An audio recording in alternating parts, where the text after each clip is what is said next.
I'm standing here at the mouth of the Turanganui River, right behind me. We have Waikanai Beach in front of me here. The first people who came here were part of the Great Pacific Migration from Hawaii, and many canoes came here, waka or canoes came here, and among them were the legendary Nuku Taimemeha, which is believed to be still buried on top of Mount Hikurangi in the north of our region. And others came, such as Paikea on a whale near Whangara, north of here.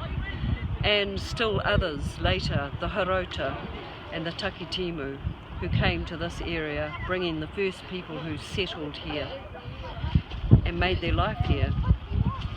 Much later, centuries later, Lieutenant James Cook and people on board the Endeavour, including Tupaia, the Rhaetian star navigator, who they brought with them from Tahiti, they came here to this place.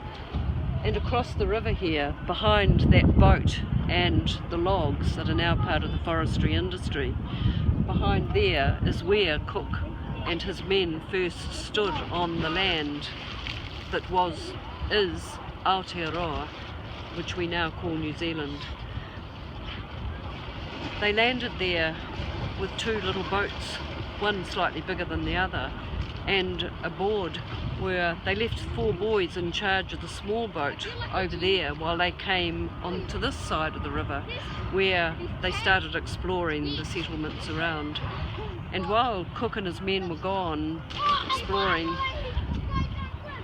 men came out of the bush at the foot of the hill known as Titirangi, behind me here, and they brandished their spears above the boys' heads, and the Europeans, thinking that the boys are in danger, fired a shot, and more shots were fired later when they thought that the boys were going to be killed. This ended in the death of Tamaro, a chief here who was the great gardener for this area. So it was with great sadness, and this was the beginning of what became, we believe, about 9 deaths that happened in this area from this river mouth along this beach to the south. And from there, the encounters were more peaceful and peaceable. They went north to Anaura Bay and Uawa, now called Tolika Bay, where the encounters were peaceful and good things came from those encounters.